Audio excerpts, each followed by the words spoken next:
अखबारों में छपना शुरू किया। गुजरात से एक बड़ी खबर आई कि एक महाशय बेतहाशा मुनाफा उन्होंने कमाया, फिर वो खबर विवादों का विषय बनी, पूरे देश में एक उसको लेकर उत्तेजना या विचार उत्तेजना आई।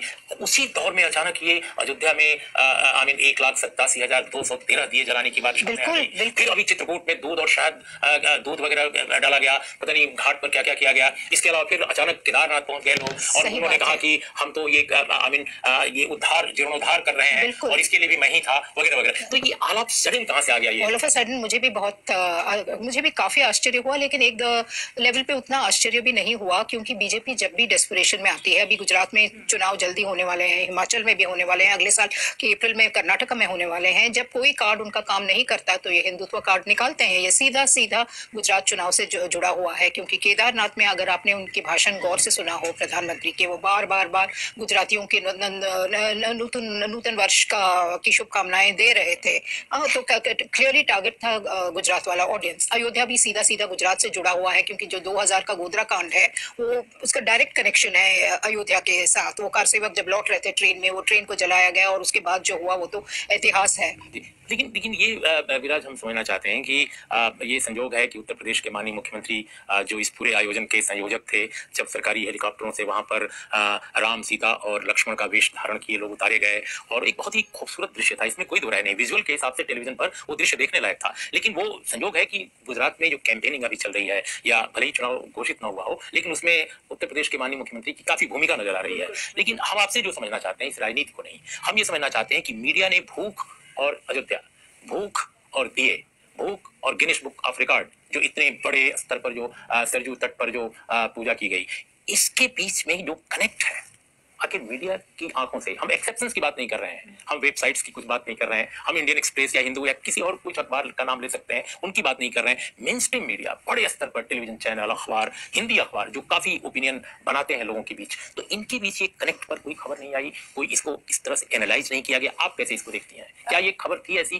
कि दोनों के कनेक्ट को समझा जाता या उसको सामने लाया जाता? बिल्कुल कनेक्ट को समझा जाता है। स्पेशली जैसे आपने बोला, जब योगी आदित्यनाथ जी, अभी दूसरा रिपोर्ट आया है यूएन का इंटर एजेंसी रिपोर्ट की, पूरे विश्व का 24% नियोनेटल जो 28 दिन से कम के बच्चे मरते हैं वो भारत से मरते हैं। उत्तर प्रदेश का भी रिकॉर्ड उसमें बहुत ही खराब है। और BRD medical college, Gorakhpur, Bulandshahr, Farrukhabad, यहाँ पे कितना डेथ्स हुआ है पिछले 2 महीने में हमने देखा है। और योगी आदित्यनाथ जी पूरे भारत में जा रहे हैं प्रचार प्रसार करने के लिए, ये सारे त्योहार सेलिब्रेट कर रहे हैं। तो ये जो कनेक्शन है कि प्रायोरिटी कितनी लॉपसाइडेड है। जैसे राधिका ने कहा कि लास्ट माइल हाशिए पे जो लोग हैं उनकी बात करें या मेगा इंफ्रास्ट्रक्चर की बात करें, चौंकाने चंभाने वाला बात करें, ये है। पर उर्मिलेश जी, मुझे लगता है फॉलो अप स्टोरी में भी जो आप राधिका बता रही थी ना, एक बहुत ही बढ़िया स्टोरी हो सकता था कि आधार हम ब्यूरोक्रेसी के सुविधा के लिए बना रहे हैं या हाशिए पे रहने वाले लोग के लिए बना रहे हैं। अब हर चीज में आप उसे मैंडेटरी करते जा रहे हो। आधार ने ही ना फेल किया सिमडेगा के बच्चों को, उस लड़की को आधार के लिए ही तो वो 3 दलित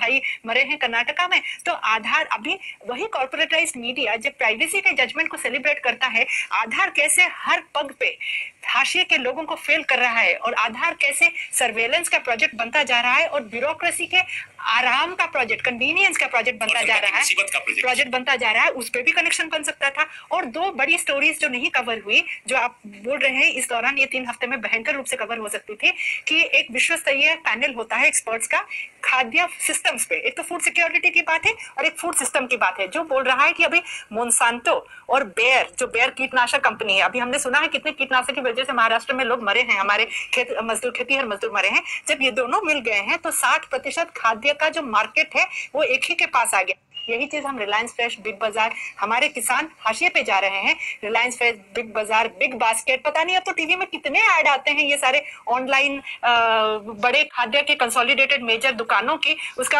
अमेजोन ने भी कुछ शुरू किया है खाद्य का, वेजिटेबल घर में किराना भेजने का। ये सब कंसोलिडेशन हो रहा है और ये हमारे फूड सिस्टम में खेतीहर किसानों को और भी धकेलेगा। उसके बारे में नहीं बात हो रही है। आपने बिल्कुल सही बोला कि उदारीकरण के बाद साईनाथ ने एक कहानी लिखा था 2012 में कि हिंदू कि कोई 40 ग्राम खाद्य प्रति व्यक्ति कम हो गया है। अभी पवित्र मोहन ने एक त्योहार जो लोग हैं, मेजॉरिटी लोग हैं जिनसे मीडिया का सरोकार होना चाहिए, उनके घर में, उनके चूल्हे में अगर आग नहीं है, उनके घर में अगर खुशी नहीं है, तो क्या त्योहार है? किसके लिए त्योहार है? किसके लिए दिए जल रहे हैं? खाली मीडिया चैनल्स के लिए जल रहे हैं, उन्हीं के एडवर्टाइजमेंट के लिए जल रहे हैं? ये जो सरोकार इतना दूर हटता जा रहा है देश की सच्चाई से, उस पर भी स्टोरी बन सकती थी। और आप सही बोल रही है, मेन स्ट्रीम लेगेसी मीडिया ने नहीं कवर किया है। मैं ज्यादा ही शायद सेलिब्रेट कर रही हूँ वेबसाइट और केवल कॉलम्स अच्छे लिखे गए हैं। इवन मेन स्ट्रीम मीडिया में भी, अखबारों में भी अगर आप देखिए तो इसको स्पॉट पे जाकर रिपोर्टिंग जो होती है, उस तरह से मैंने तो झारखंड के भी अखबारों को देखा, वैसी नहीं आई है। हमने देखा कि वो कॉलम अच्छे लिखे गए, इस पर एनालिसिस अच्छी आई। अभी कल चिदम्बरम की इंडियन एक्सप्रेस में अच्छा कॉलम, ये तमाम लोगों ने लिखा, तौलीन सिंह ने लिखा है, तमाम वेबसाइट्स पे आए हैं। लेकिन मैं जो आपसे और समझना चाहता हूँ कि हमारे जब अकाल पड़ता था, अभी तो स्थिति बिल्कुल अकाल वगैरह की नहीं है, हमारे पास भरा हुआ है अनाज, लेकिन अकाल को लेकर